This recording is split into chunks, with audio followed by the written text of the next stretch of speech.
Good evening, everybody. On behalf of Gyanadab, I welcome all of you for today's program on the very famous author Krishan Chandra, who has done amazing work in the Urdu and Hindi language. Today, we are going to feature the author Krishan Chandra, who was born in 1914 and died in 1977, an Indian author who made his name in the Urdu and Hindi literary world in India. To assist us today, we have Sanjay ji from Gurgaon and Kanchan Tripathi ji from Pune, and of course Nasima, who is the trustee of Gyanadab and curator of today's program. Krishan Chandra was a prolific writer, penning over 20 novels, 30 collection of short stories, afsane as they call them in Urdu, and scores of radio plays in Urdu, and later after partition in 1947. And later, after the partition in 1947, when he shifted to Poonch, he started writing in Hindi. He also wrote screenplays for few Hindi movies to supplement the meager income as an author of satirical stories.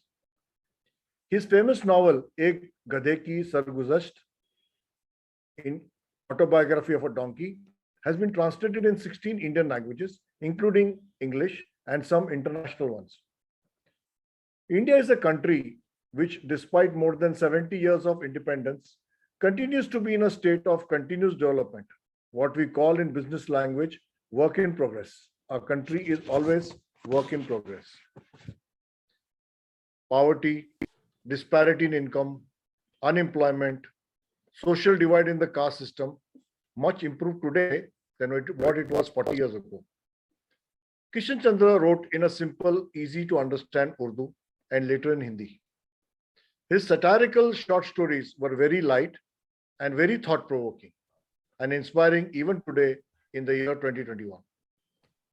How an author is born and how he develops into being an important element in the development process of India is a story that we will take up today. I now request Nasima Merchant to begin the program on the author Krishan Chandra. Nasima. आज हम कृष्ण चंद्र के दो अफसाने जामुन का पेड़ और कालू बंगी पेश करने जा रहे हैं। हालांकि कृष्ण चंद्र ने 500 से ज्यादा अफसाने लिखे, मगर आज मैंने उनके दो अफसाने इसलिए चुने कि इन अफसानों में आम आदमी का जिक्र किया गया है, जो कृष्ण चंद्र के अफसानों की खास बात है। कृष्ण चंद्र का शुमार 5 बड़े अफसाना निगारों में होता है: प्रेमचंद, मंटो, राजेंद्र सिंह बेदी, इस्मत चुगताई और खुद कृष्ण चंद्र। कृष्ण चंद्र की पैदाइश के बारे में कई इख्तिलाफात हैं, मगर हम उनके भाई महेंद्र नाथ की तहरीर करदा पैदाइश रियासत भरतपुर मानते हैं, जिसमें उन्होंने उनकी पैदाइश की तारीख 13 नवंबर 1914 बताई है। इनका ताल्लुक पंजाबी खत्री चोपड़ा खानदान से था। इनके वालिद गौरी शंकर डॉक्टर थे। कृष्ण की पैदाइश के वक्त डॉक्टर गौरी शंकर भरतपुर में थे, मगर किसी वजह से उनके वालिद को वो मुलाजमत छोड़कर कश्मीर की रियासत पूंछ में जाना पड़ा। उनकी वालिदा बहुत मजहबी किस्म की औरत थी, मगर उनके वालिद छूत छात और जात पात के खिलाफ थे। वो सिर्फ इंसानियत पर विश्वास रखते थे। इसकी मैं एक मिसाल दूंगी कि मोलू चमार की बेटी, जो कृष्ण चंद्र की बचपन की गहरी दोस्त थी, रोजाना उनके साथ खेला करती थी, मगर ये बात उनके वालिदा को पसंद ना थी और वो रोजाना उसको डांटती रहती थी। मगर कृष्ण चंद्र के वालिद उनको गोद में उठा लेते थे, उनसे प्यार करते थे और कभी उसको एहसास नहीं होने देते थे कि वो एक चमार की बेटी है। 5 साल की उम्र में महेंद्र के प्राइमरी स्कूल में दाखिल हुए। बड़ी मुश्किल से उर्दू पढ़ी और बकौल कृष्ण चंद्र के हर रोज पीटते थे। आखिरकार रोज रोज की मारपीट से तंग आकर उन्होंने 6ठी जमात में संस्कृत ले ली, लेकिन वो उनके लिए और भी मुश्किल निकली और तंग आकर उन्होंने उसे भी छोड़ दिया। 8वीं जमात में फारसी ले ली। यहाँ वो मास्टर बलाकी राम के हथे चढ़े, जो कृष्ण चंद्र को 2 वजह से पीटते थे। एक वजह तो ये थी कि उन्हें फारसी नहीं आती थी और दूसरी वजह ये थी कि वो अखबार पढ़ा करते थे, जो उनके वालिद को भी पसंद नहीं था। मास्टर बलाकी राम के ख्याल से अखबार पढ़ना 100 खराबियों की जड़ थी।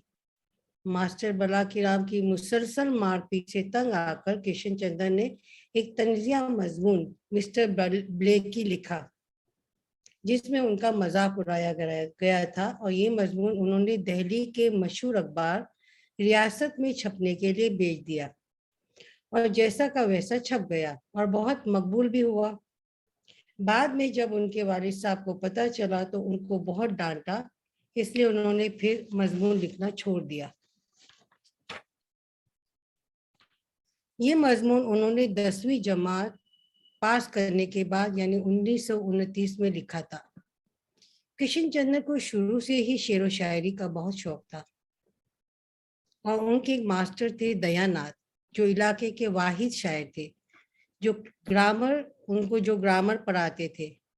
कृष्ण चंद्र ने उन्हें कुछ शायरी लिखी हुई शायरी दिखाई, और जब मास्टर साहब अकेले कमरे में थे तो उन्होंने जाकर उन्हें अपनी शायरी दिखाई, मगर मास्टर साहब ने बजाय उसकी इस्लाह करने के, करेक्शन करने के और उनकी हौसला अफजाई करने के, उनके गाल पर चाटा रसीद कर दिया, और फिर क्लास में जाकर तमाम तलबा के सामने उनके अशारों का मजाक उड़ाया, जिसका नतीजा ये हुआ कि उनके अंदर जो शेर व शायरी का शौक था वो खत्म हो गया। इसके बारे में खुद कृष्ण चंद्र लिखते हैं कि मेरा यह ख्याल है कि मास्टर दीनानाथ ने जानबूझकर दानस्ता तौर पर ऐसा किया था, क्योंकि सारे शहर में वो अकेले शायर थे। वो नहीं चाहते थे कि उनका कोई रकीब हो, इसलिए उन्होंने मेरी अव्वलीन शायराना काविश यानी कोशिश का मजाक उड़ा के मेरी शायराना सलाहियतों को हमेशा के लिए खत्म कर दिया। किशन चंद्र को ड्रामे देखने का शौक था। 10वीं जमात से ही ड्रामों में दिलचस्पी पैदा हो गई थी।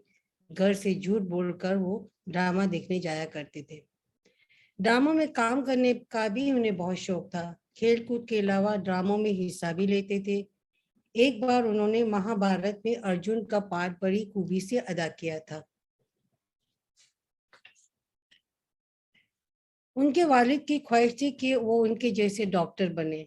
इस वजह से फॉर्मन क्रिश्चियन कॉलेज लाहौर से एफएससी साइंस मजामीन में पास करके वालिद की ख्वाहिश को पूरा किया, पर डॉक्टर नहीं बने। वो अदब की तरफ मुतवज्जा हो गए और सियासत, मुआशियात, तारीख और अदब जैसे सब्जेक्ट लिए, और 1934 में बीए करने के बाद उन्होंने 1937 में एमए किया। बाद में एलएलबी की डिग्री हासिल की, क्योंकि उनकी वालिदा उन्हें वकील बनते देखना चाहती थी, मगर वो नहीं बने। इसके बाद वो रॉयस्ट ग्रुप में शामिल हो गए। जब वो एमए में थे तो अदब से दिलचस्पी की बिना पर उन्हें फॉर्मन क्रिश्चियन कॉलेज लाहौर के मैगजीन का एडिटर बना दिया गया। किशन चंद बहुत हसास थे। बचपन में जब उनके दिल में कोई बात घर कर ले, उसको कभी नहीं भूलते थे। इस किस्म का एक वाकया बयान करूंगी। किस्सा कुछ यूं था कि पूंछ जो कश्मीर की रियासत में था, उसके राजा बलदेव सिंह थे। वो एक बार बीमार पड़ गए और कृष्ण चंद्र के वालिद को बुलाया गया, क्योंकि उनके वालिद डॉक्टर थे। जब उनके वालिद शाही महल में गए तो उनके साथ कृष्ण चंद्र भी थे। तो जब उनके वालिद राजा को अंदर देखने गए और कृष्ण चंद्र बाहर खेलने लगे। जब वो बाहर खेल रहे थे तो राजकुमार और शाही बावर्ची का बेटा भी उनके साथ खेलने लगा। ये आमतौर पर देखा गया है कि बच्चे आपस में एक दूसरे को चीजें दिखाते कि मेरे पास ये है, तुम्हारे पास क्या है। ऐसा ही हुआ। शाही बावर्ची के बेटे के पास कुछ पत्थर थे और दूसरे राजकुमार के पास तो कुछ मार्बल थे, और जो राजा का बेटा था उनके पास जेबी गड़ी थी। सब ने अपनी अपनी चीजें दिखाई। अब कृष्ण चंद्र को बोला गया कि आपके पास क्या है, आप भी कुछ दिखाइए। तो उनके पास उस वक्त तीन नोक वाला चाकू था, जो स्प्रिंग से बार बार खुलता था। और ये चाकू सबकी नजर में सबको बहुत अच्छा लगा, और सबने वो चाकू छीनने की कोशिश की, और इस वजह से सब में मारपीट शुरू हो गई। लेकिन कृष्ण चंद्र को अपना चाकू जाते देखकर बहुत गुस्सा आया। और उन्होंने राजा के बेटे को भी मारा, उसके दूसरे दोस्त राजकुमार को, जो उसका चचा का बेटा था, उसको भी मारा, शाही बावर्ची के बेटे को भी मारा। इस मारपीट में पहले तो उन्होंने मारा, बाद में सब बच्चों ने कृष्णचंद्र को मारा, इतना मारा कि उसके कपड़े भी फट गए। अब क्या हुआ कि उनके रोने की आवाज सुनकर उनके वालिद साहब जो राजा जी के पास थे, अंदर से बाहर आए और सारा मामला समझने के बाद उन्होंने कृष्णचंद्र को मारा, क्योंकि उन्होंने राजकुमार को मारा था। ये सब देखकर कृष्णचंद्र को बहुत गुस्सा आया, क्योंकि उनकी गलती तो नहीं थी, उनका ही चाकू छीना गया था। तो उनके अंदर जो गुस्सा था, बताया जाता है कि उनके अंदर जो गुस्सा था वो बाद में उन्होंने अपने कहानियों में निकाला, अपने अफसानों में निकाला। वो खुद कहते हैं, ये तो मुझे बाद में मालूम हुआ कि ये लोग इसी तरह करते हैं।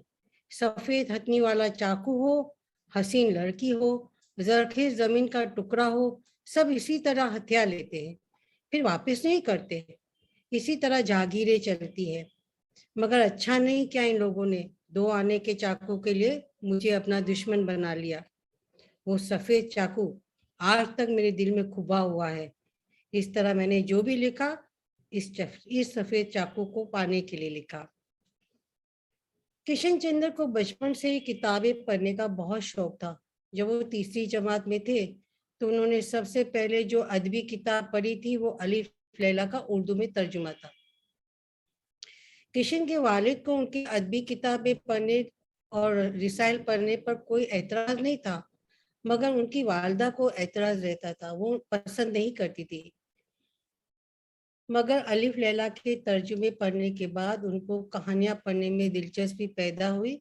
उन्होंने सुदर्शन की कहानियां पढ़ी, जो प्रेमचंद के जमाने के थे। बाद में उन्होंने प्रेमचंद की कहानियां पढ़ी। वो खुद कहते हैं, मैट्रिक तक मैंने सारा उर्दू अदब कंगाल डाला। मैट्रिक में टैगोर अंग्रेजी में पढ़ा। इसका असर बहुत देर तक दिलो दिमाग पर रहा। इनकलाब रूस से पहले के बड़े बड़े रूसी अदीबों ने मुझे सबसे ज्यादा मुतासिर किया। उनका ख्याल था कि पुराने अदीबों को, जिनको बार बार पढ़ा जा सकता है, मैं पढ़ सकता हूँ, वो शेक्सपियर और गालिब है। और 1857 के बाद गालिब जैसा कोई शायर पैदा नहीं हुआ। वो कॉलेज के ज़माने में फॉर्मन क्रिश्चियन कॉलेज के मैगजीन के एडिटर भी रहे। जब वो एलएलबी कर रहे थे तो संत सिंह सिखों के साथ मिलकर एक रिसाला निकाला था जिसका नाम था द नॉर्दर्न रिव्यू। मारूफ अदाकार कबीर बेदी की वालिदा के साथ मिलकर एक अंग्रेजी माहनामा मंथली जो रिसाला निकलता था, द मॉडर्न गर्ल, के एडिटर भी बने। जितने भी रिसाले लाहौर से छपते थे उस जमाने में, शाया होते थे, लगभग सभी में उनके अफसाने होते थे। आगे मैं उनके अफसाना निगारी के बारे में और चर्चा करूंगी।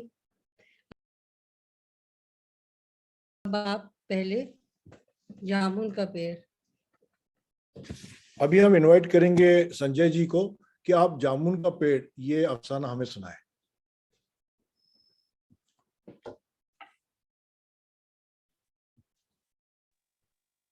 Thank you Farooq, thank you Naseema ji, बड़ा दिलचस्प आपने इंट्रोडक्शन दिया। मैं ये कहानी पढ़ रहा हूँ, जामुन का पेड़, कृष्णचंद्र की मशहूर कहानी है। रात को बड़े जोर का झक्कड़ चला। सेक्रेटेरिएट के लॉन में जामुन का एक पेड़ गिर पड़ा। सवेरे को जब माली ने देखा तो उसे पता चला कि पेड़ के नीचे एक आदमी दबा पड़ा है। माली दौड़ा दौड़ा चपरासी के पास गया। चपरासी दौड़ा दौड़ा क्लर्क के पास गया। क्लर्क दौड़ा दौड़ा सुपरिंटेंडेंट के पास गया। सुपरिंटेंडेंट दौड़ा दौड़ा बाहर लॉन में आया। मिनटों में गिरे हुए पेड़ के नीचे दबे हुए आदमी के चारों ओर भीड़ इकट्ठी हो गई। बेचारा जामुन का पेड़ कितना फलदार था, एक क्लर्क बोला। और इसकी जामुनें कितनी रसीली होती थी, दूसरा क्लर्क याद करते हुए बोला। मैं फलों के मौसम में झोली भर कर ले जाता था। मेरे बच्चे इसकी जामुनें कितनी खुशी से खाते थे, तीसरा क्लर्क लगभग रुआंसा होकर बोला। मगर यह आदमी, माली ने दबे हुए आदमी की तरफ इशारा किया। हाँ, ये आदमी। सुपरिंटेंडेंट सोच में पड़ गया। पता नहीं जिंदा है कि मर गया। एक चपरासी ने पूछा। मर गया होगा, इतना भारी पेड़ जिसकी पीठ पर गिरे वह बच कैसे सकता है? दूसरा चपरासी बोला। नहीं, मैं जिंदा हूं, दबे हुए आदमी ने बड़ी कठिनता से कराहते हुए कहा। जिंदा है? एक क्लर्क ने ताज्जुब से कहा। पेड़ को हटाकर इसे जल्दी से निकाल लेना चाहिए, माली ने सुझाव दिया। मुश्किल मालूम होता है, एक सुस्त कामचोर और मोटा चपरासी बोला। पेड़ का तना बहुत भारी और वजनी है। क्या मुश्किल है? माली बोला। अगर सुपरिटेंडेंट साहब हुक्म दें तो अभी 15-20 माली, चपरासी और क्लर्क लगाकर पेड़ के नीचे से दबे हुए आदमी को निकाला जा सकता है। माली ठीक कहता है, बहुत से क्लर्क एक साथ बोल पड़े। लगाओ जोर, हम तैयार हैं। एक साथ बहुत से लोग पेड़ को उठाने को तैयार हो गए। ठहरो, सुपरिंटेंडेंट बोला, मैं अंडर सेक्रेटरी से पूछ लूं। सुपरिंटेंडेंट अंडर सेक्रेटरी के पास गया, अंडर सेक्रेटरी डिप्टी सेक्रेटरी के पास गया, डिप्टी सेक्रेटरी ज्वाइंट सेक्रेटरी के पास गया, ज्वाइंट सेक्रेटरी चीफ सेक्रेटरी के पास गया, चीफ सेक्रेटरी मिनिस्टर के पास गया। मिनिस्टर ने चीफ सेक्रेटरी से कुछ कहा, चीफ सेक्रेटरी ने ज्वाइंट सेक्रेटरी से कुछ कहा, ज्वाइंट सेक्रेटरी ने डिप्टी सेक्रेटरी से कहा, डिप्टी सेक्रेटरी ने अंडर सेक्रेटरी से कहा। फाइल चलती रही, इसी में आधा दिन बीत गया। दोपहर के खाने पर दबे हुए आदमी के चारों ओर बहुत भीड़ हो गई थी। लोग तरह तरह की बातें कर रहे थे। कुछ मनचले क्लर्कों ने समस्या को खुद ही सुलझाना चाहा। वे हुकूमत के फैसले का इंतजार किए बिना पेड़ को अपने आप हटा देने का निश्चय कर रहे थे कि इतने में सुपरिंटेंडेंट फाइल लिए भागा भागा आया। बोला, हम लोग इस पेड़ को नहीं हटा सकते। हम लोग व्यापार विभाग से संबंधित हैं और ये पेड़ की समस्या है जो कृषि विभाग के अधीन है। मैं इस फाइल को अर्जेंट मार्क करके कृषि विभाग में भेज रहा हूं। वहां से उत्तर आते ही इस पेड़ को हटवा दिया जाएगा। दूसरे दिन कृषि विभाग से उत्तर आया कि पेड़ व्यापार विभाग के लॉन में गिरा है, इसलिए इस पेड़ को हटवाना या न हटवाने की जिम्मेदारी व्यापार विभाग पर पड़ती है। यह उत्तर पढ़कर व्यापार विभाग को गुस्सा आ गया। उन्होंने फौरन लिखा कि पेड़ों को हटवाने या न हटवाने की जिम्मेदारी कृषि विभाग पर लागू होती है। व्यापार विभाग का इससे कोई संबंध नहीं है। दूसरे दिन भी फाइल चलती रही। शाम को जवाब आ गया। हम इस मामले को हॉर्टिकल्चर डिपार्टमेंट के हवाले कर रहे हैं क्योंकि यह एक फलदार पेड़ का मामला है और एग्रीकल्चर डिपार्टमेंट अनाज और खेती बाड़ी के मामलों में फैसला करने का हकदार है। जामुन का पेड़ चूंकि एक फलदार पेड़ है, इसलिए यह पेड़ हॉर्टिकल्चर डिपार्टमेंट के अंतर्गत आता है। रात को माली ने दबे हुए आदमी को दाल भात खिलाया, जबकि उसके चारों तरफ पुलिस का पहरा था कि कहीं लोग कानून को अपने हाथ में लेकर पेड़ को खुद से हटवाने की कोशिश न करें। मगर एक पुलिस कांस्टेबल को दया आ गई और उसने माली को दबे हुए आदमी को खाना खिलाने की इजाजत दे दी। माली ने दबे हुए आदमी से कहा, तुम्हारी फाइल चल रही है, उम्मीद है कल तक फैसला हो जाएगा। दबा हुआ आदमी कुछ नहीं बोला।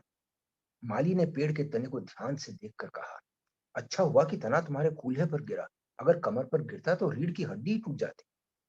दबा हुआ आदमी फिर भी कुछ नहीं बोला।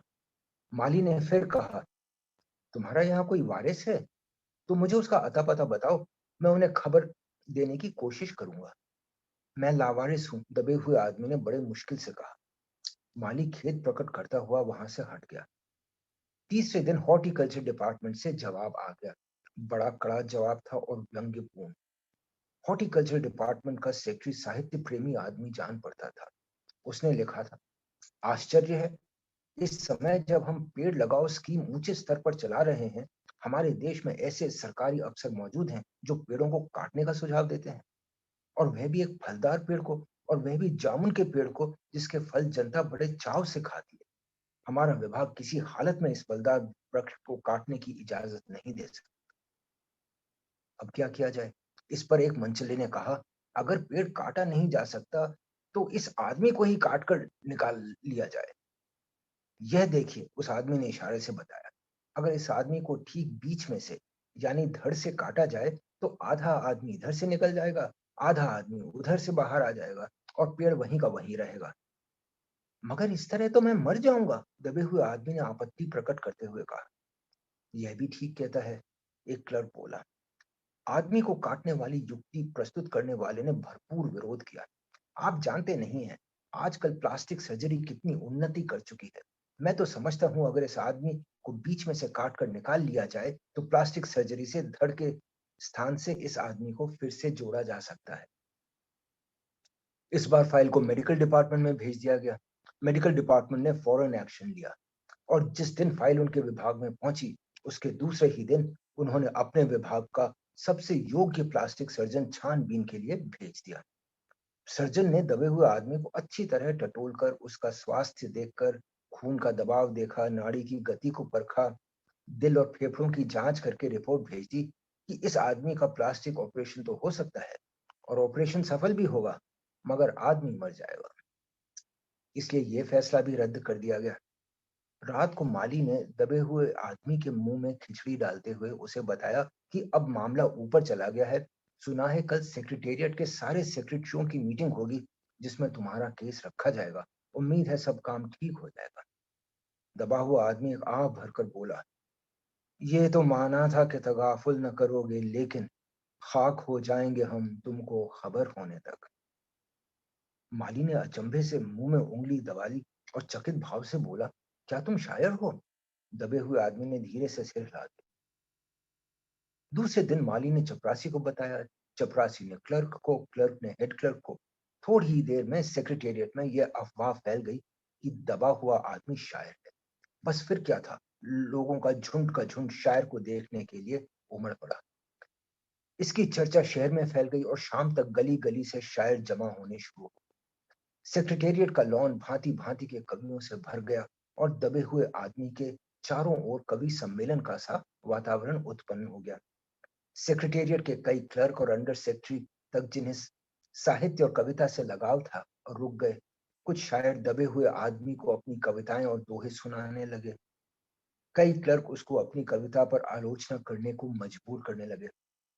जब यह पता चला कि दबा हुआ आदमी एक कवि है तो सेक्रेटेरिएट की सब कमेटी ने फैसला किया कि चूंकि दबा हुआ आदमी कवि है, इसलिए इस फाइल का संबंध ना एग्रीकल्चर डिपार्टमेंट से है ना हॉर्टिकल्चर डिपार्टमेंट से, बल्कि सिर्फ कल्चरल डिपार्टमेंट से है।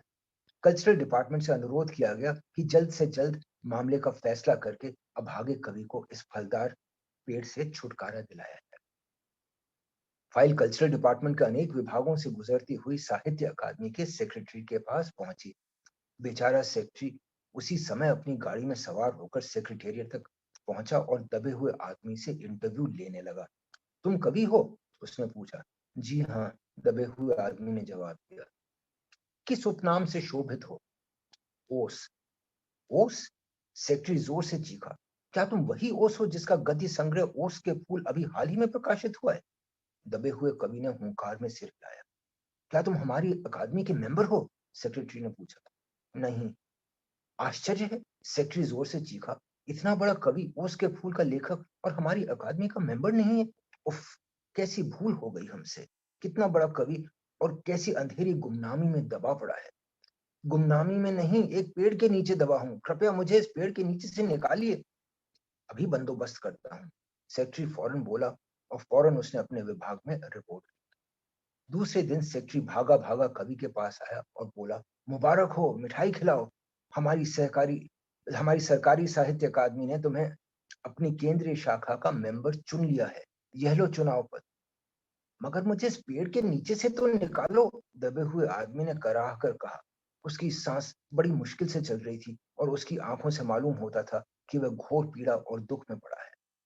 यह हम नहीं कर सकते, सेक्रेटरी ने कहा, और जो हम कर सकते हैं वो हमने कर दिया है। बल्कि हम तो यहां तक कर सकते हैं कि अगर तुम मर जाओ तो तुम्हारी बीवी को वजीफा दे सकते हैं। अगर तुम दरख्वास्त दो तो हम वह भी कर सकते हैं। मैं भी जीवित हूं, कवि रुक रुक कर बोला, मुझे जिंदा रखो। मुसीबत यह है, सरकारी साहित्य अकादमी का सेक्रेटरी हाथ मलते हुए बोला, हमारा विभाग सिर्फ कल्चर से संबंधित है। पेड़ काटने का मामला कलम दवात से नहीं, आरी कुल्हाड़ी से संबंधित है। इसके लिए हमने फॉरेस्ट डिपार्टमेंट को लिख दिया है और अर्जेंट लिखा है। शाम को माली ने आकर दबे हुए आदमी को बताया, कल फॉरेस्ट डिपार्टमेंट के आदमी आकर इस पेड़ को काट देंगे और तुम्हारी जान बच जाएगी। माली बहुत खुश था। दबे हुए आदमी का स्वास्थ्य जवाब दे रहा था, मगर वह किसी न किसी तरह अपने जीवन के लिए लड़े जा रहा था।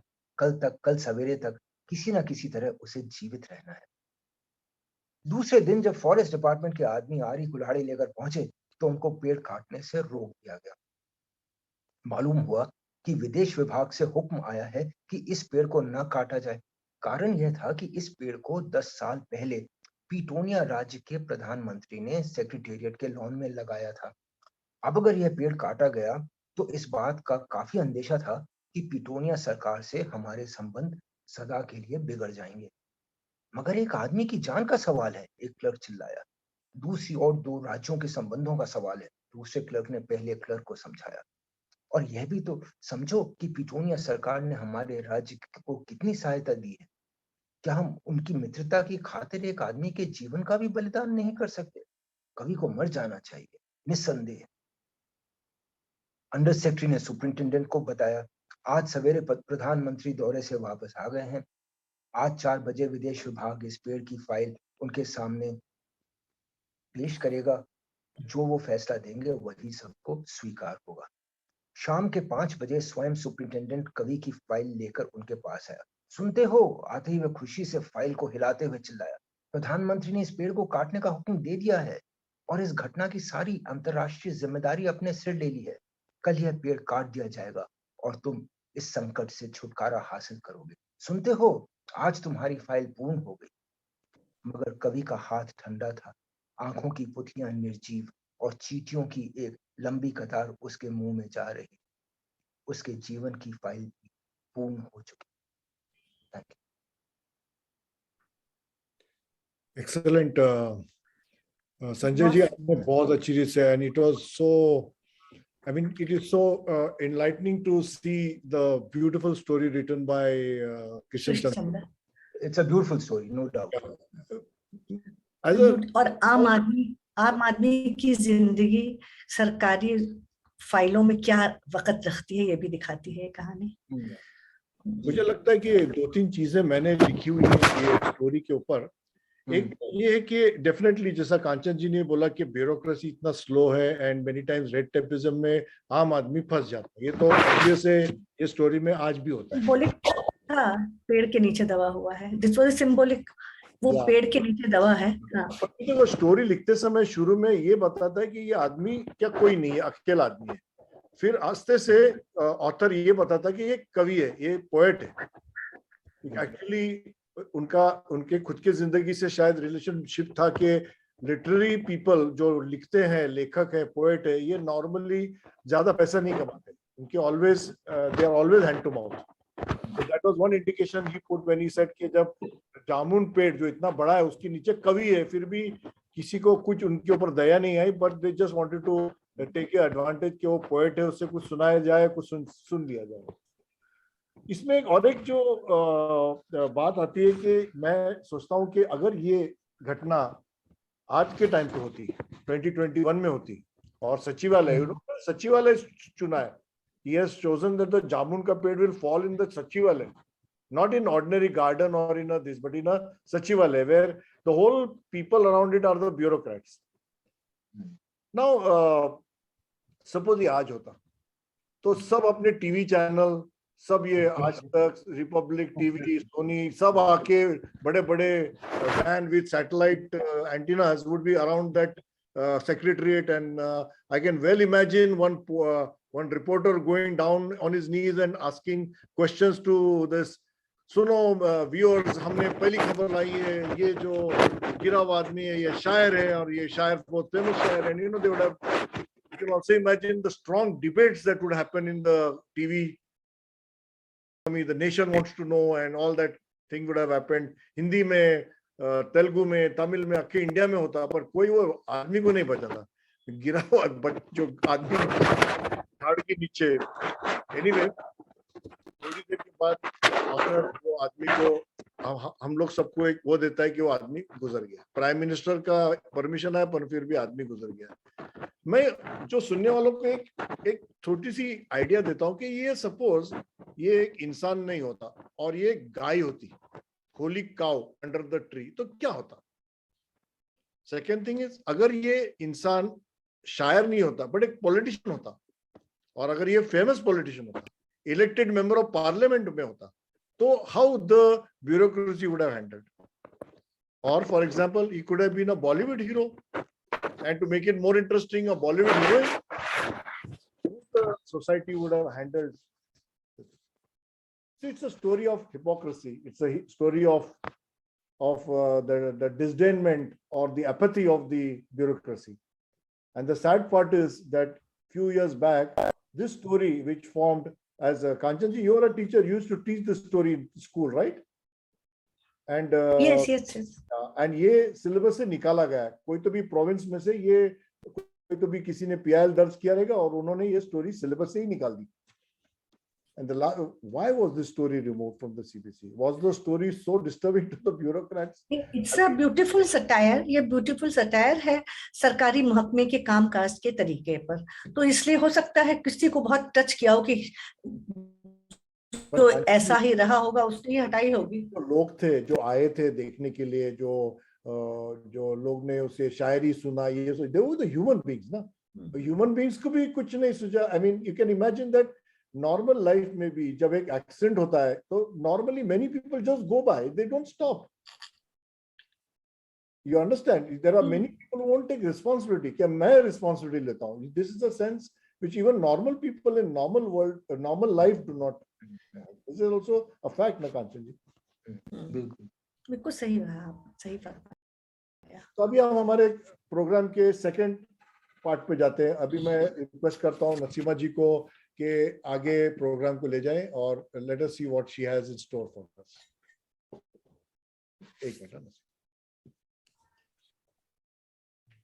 फारूक, जिस तरह हर शायरी के अपने अपने रिव्यू होते हैं, इसी तरह हर कहानी में हर इंसान को आज़ादी है कि अपने अपने रिव्यू दे सकते हैं.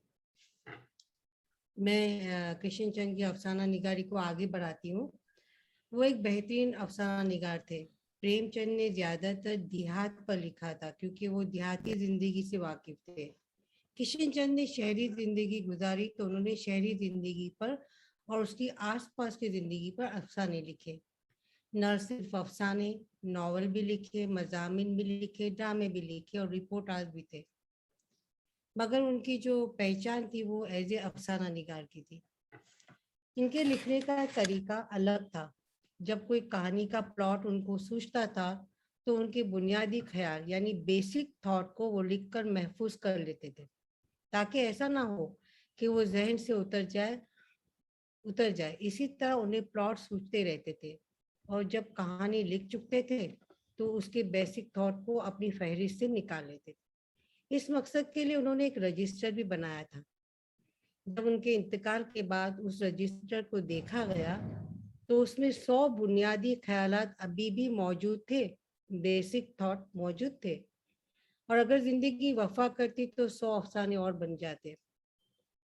हकीकत यह है कि कृष्ण चंद्र के अंदर बल्ला की तख्लीकी जहनियत थी. यानी उन्होंने बहुत क्रिएटिव माइंड पाया था. रोजमर्रा जिंदगी में जो अनगिनत वाकयात, हादसात या कोई पर्सनैलिटी, शख्सियत से उनके अफसाने को तहरीक मिलती थी और उनको अफसाने का मौजू मिल जाता था. एक इसका किस्सा मैं बयान करूंगी कि बम्बई में कश्मीर हफ्ता मनाया जा रहा था. कृष्ण के पूछने पर उनके दोस्त शांति स्वरूप निषाद ने बताया कि इस सिलसिले में जो कपड़े के बैनर लगाए जा रहे हैं वो रातों रात फुटपाथ पे सोने वाले लोगों ने चुरा लिए और अपनी चादरें बना ली क्योंकि ठंडी थी. ये सुनकर कृष्णचंद्र ने उनसे हाथ मिलाया और कहा कि अरे तुम्हारी इस बात से तो मुझे एक प्लॉट मिल गया कहानी का. दूसरा एक किस्सा ऐसा है कि उनके यहाँ दोस्त और अहबाब की यानी उन्होंने दावत दी हुई थी और उस वक्त पीने पिलाने का दौर चला था. काफी रात हो गई थी तो उन्होंने अपनी बीवी सलमा से कहा कि चलिए खाना लगाए. तो उनकी बीवी ने कहा यहाँ पीने की बरसात चलेगी, मैंने तो सोचा था. तो उन्होंने कहा अरे वाह क्या बात है, अब पीने की बरसात पे मुझे प्लॉट मिल गया.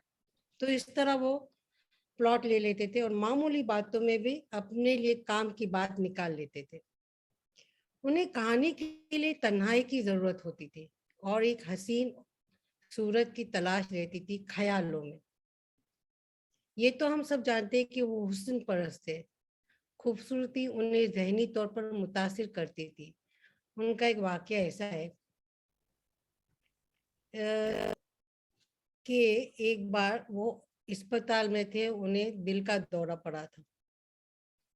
तो दिल के दौरे के मरीजों के कमरे में ऐसी नर्स नहीं थी जो कि खूबसूरत हो। तो उनकी बीवी ने एक नर्स से कहा कि क्यों ऐसी नर्स नहीं है जो कि खूबसूरत हो। और उस वक्त ऐसा लग रहा था कि किशन चंद सोए हुए हैं, मगर किशन चंद सोए हुए नहीं थे। उनकी आंखें बंद थी और उन्होंने अपनी बीवी की बात सुनकर आंखें खोल दी और बोले, सब ऐसी ही है, लेकिन जो जो ऑपरेशन थिएटर में मुझे स्पेस मेकर बिठा गई थी ना, वो सबसे खूबसूरत थी। जरा गौर कीजिए, जो पल उन पर भारी था, ऐसी कयामत की घड़ी में भी किशन चंद की हुस्न पर निगाह ने इस खुश शक्ल नर्स को देखा था। उनके अफसानों में छोटे छोटे और आम समझ आने वाले जुमले इस्तेमाल होते थे। वो अरबी और फारसी के अल्फाज इस्तेमाल नहीं करते थे। सच तो ये कि वो जादूगर तख्लीककार थे, जिन्होंने अपनी तख्लीक से लोगों के दिलों पर जादू किया। वो तरक्की पसंद तहरीक से वाबस्ता थे, यानी जुड़े हुए थे। तरक्की पसंद तहरीक का मकसद ऐसा अदब पेश करना था जिसमें ऐसे मसाइल को पेश किया जाए जो रोजमर्रा जिंदगी में होते हो। ऐसे किरदारों पर रोशनी डाली जाए जो हमारे समाज में पाए जाते हैं।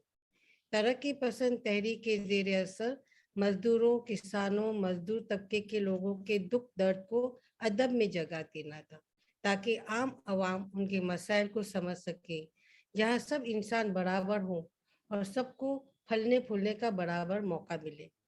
इंसान दोस्ती का ये जज्बा किशन चंद के अफसानों में मिलता है।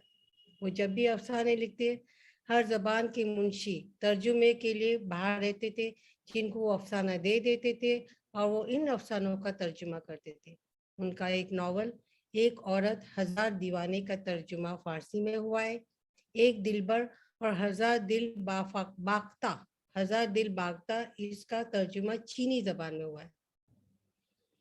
जब दूसरी आलमी जंग यानी सेकेंड वर्ल्ड वॉर छिड़ी थी, उस वक्त ऑल इंडिया में प्रोपेगेंडा के लिए लोगों को शायरों की जरूरत, यानी उस ऑल इंडिया में शायरों की, अदीबों की जरूरत पड़ती थी। उस वक्त पुत्रस बुखारी ऑल इंडिया के डायरेक्टर जनरल थे। उन्होंने किशन को ऑल इंडिया लाहौर में प्रोग्राम असिस्टेंट का ओहदा दिया। 1 साल बाद उनका ट्रांसफर दिल्ली हो गया।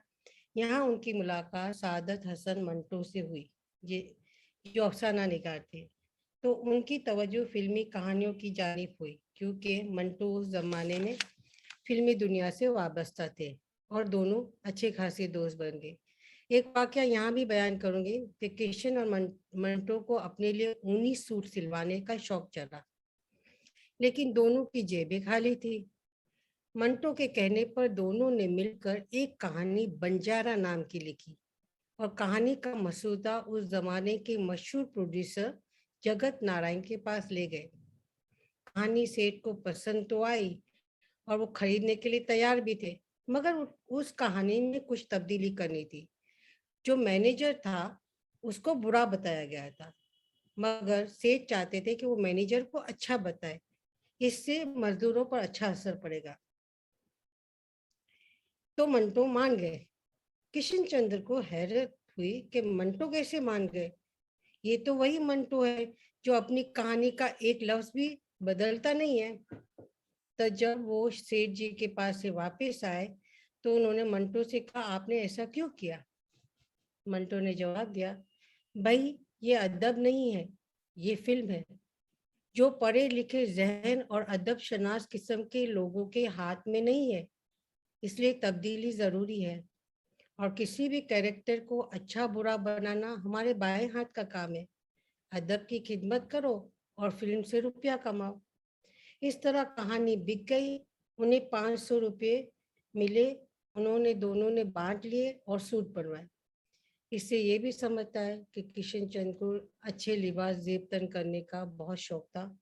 उनको खाने पीने का भी शौक था। हालांकि दिल के दौरे के बाद परहेजी करने को कहा गया था, मगर वो नहीं करते थे। उनका पहला नावल शिकस्त 1943 में लिखा गया। 21 दिन में वो नावल मुकम्मल किया। लखनऊ तबादला हुआ, फिर पूना आए। उन्हें WZ अहमद ने पूना बुलाया था मगर उनसे न बन सकी। फिर देविका रानी के बुलाने पर बम्बई चले गए और फिल्मों को ज्वाइन किया, जो उनका सुनहरा दौर था। मगर जब उन्होंने खुद की एक फिल्मी कंपनी बनाई और कई फिल्में भी बनाई मगर नाकाम रहे, वो दौर उनके लिए सबर आत्मा दौर था। मगर उस दौरान भी नॉवल और अफसाने लिखना छोड़ा नहीं। 1969 में हुकूमत हिंद की तरफ से पद्म भूषण का अवार्ड मिला। उनका आखिरी अफसाना पागल पागल 1977 में लिखा। आखिरी नावल फुटपाथ के फरिश्ते थे। 500 से ज्यादा अफसाने लिखे, 2 दर्जन से ज्यादा नावल लिखे, बच्चों की किताब लिखी, रेडियाई ड्रामे लिखे, रिपोर्टाज थे, गर्ल्स के तकरीबन हर सिंफ में लिखा। उन्हें 3 बार दिल का दौरा पड़ा था। 1976 में पेसमेकर लगाया गया था। 3 मार्च 1977 आखिरी बार दिल का दौरा पड़ा। 3 तारीख को अस्पताल में गए मगर 8 तारीख को वो इस दुनिया से चल बसे और हम एक बेहतरीन अफसाना निगार खो चुके। शुक्रिया।